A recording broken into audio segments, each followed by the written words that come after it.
Is it possible to get market returns without market risk? What I want to talk about today is stock replacement. Stock replacement is a way we can actually get market returns, but we don't have to take market risk. Well, when I teach this at the universities, my students say that's impossible. If that was possible, everybody would do it. My answer is it is possible, and I'm not sure why everybody's not doing it, but we have been doing it since 2009. So what is stock replacement? Well, we want the return of the stock market, but we want the safety in this example of a short-term, let's use an example, short-term bond fund, like an ultra-short Vanguard short-term bond fund. Really not much volatility. If the market goes up or down, pretty much flat. What if we did this? What if we took the future interest from the bond fund, and let's call that historically 2.75%. And we use that money to buy exchange-traded call options. Now, what is an exchange-traded call option? Exchange-traded call option is just a regulated instrument that has defined cost, and that's where all your risk is, in the cost of the option. There's no other risk. There's not default risk. It's OCC traded, where the risk is the cost you pay. The most you can lose if you buy a call option is what you put into the call option. So if I have a short-term bond fund and I take the present value of all the future cash flows and I invest that present value into call options, then essentially what I can do is I can get the upside of the stock market with the safety of that short-term bond fund. This is essentially what we call stock replacement. I'm going to use the interest from the bond to pay for the calls. Now what do I have? I have a hockey stick. I have upside in the market, and I have completely no downside. Students ask me, where's the risk? All the risk is in the bond fund. There's no risk in the call. People say, oh, using options. There's a risk in the option.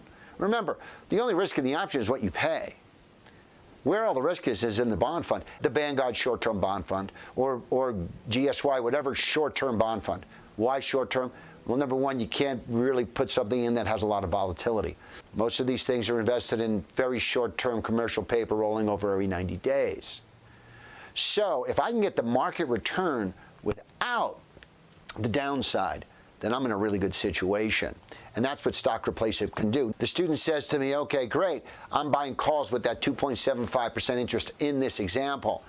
How much of the market can I capture by buying only calls? If I was to build one today, a stock replacement strategy today, it would be about 50% of the market. So I'd get 50% of the market upside with absolutely no downside risk. What are you giving up? Well, the average student would say I'm giving up 50% of the total value of the portfolio. Because if the S&P is up 10, you're up 5. The S&P is up 20, you're up 10. Yeah, but if the market's down 20, you're flat. That's not terrible. Well, here's what's interesting. You're actually not giving up 50% because remember, the most common mix in financial planning today is 60-40, that balance. People don't put all their money in the market, it's too much risk. So the average 60-40 stock bond mix historically has returned about 44%. But it's also, on the downside, over a market cycle, has lost about 50%. So when you say to me you're only capturing 50% of the upside, you're still doing 6% better than the average investor in the stock market. And you're doing it with absolutely no downside risk. Well, my client wants to capture more than 50% of the upside. He's aggressive. Well, that's simple arithmetic. That's all it is. So how much more do I have to invest in call options to get my participation rate up to something that's equatable to what your return wants to be? Like I said, it's arithmetic. It's not magic. It's just math. In this example, let's assume the client wanted a 70% participation. Well, there's not enough interest from the debt to give me enough call options to get 70% of the market. But what does that mean? That means I'm going to have a slight negative cost on holding this stock replacement strategy. Is that so bad? Maximum cost of holding a stock replacement is 1.5 or 2% over that year. What type of allocation would I need to capture 70% of the upside? Well, historically speaking, over a market cycle, you'd have to be in an 80% stock, 20% bond. That'll give you about 68, 69% of the upside. But here's the rub. An 80% stock and a 20% bond over a market cycle captures about 73% of the downside. Not acceptable. Not acceptable. So the bottom line is, the market's down 50, you're down 40? I mean, that's not acceptable.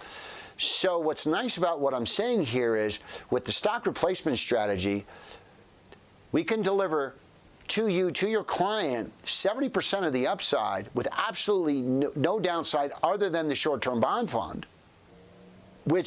so you're capturing 70% of the upside, but you're capturing zero of the downside. I always get the question from students, well, why doesn't everybody do this? I don't think they understand the math, they don't understand the arithmetic. Derivatives, people think derivatives are very risky. So the bottom line is, why would anybody invest in the stock market with all the risk? Why not invest in a conservative short-term bond fund and use the interest from the bonds to buy call options to achieve the stock upside, especially in a year where we're in the longest bull market in history, election year, a lot of things going on the planet. We're due for a correction. So I still want to stay invested, but I don't want the risk. This is a perfect piece for your portfolio. Thank you for listening.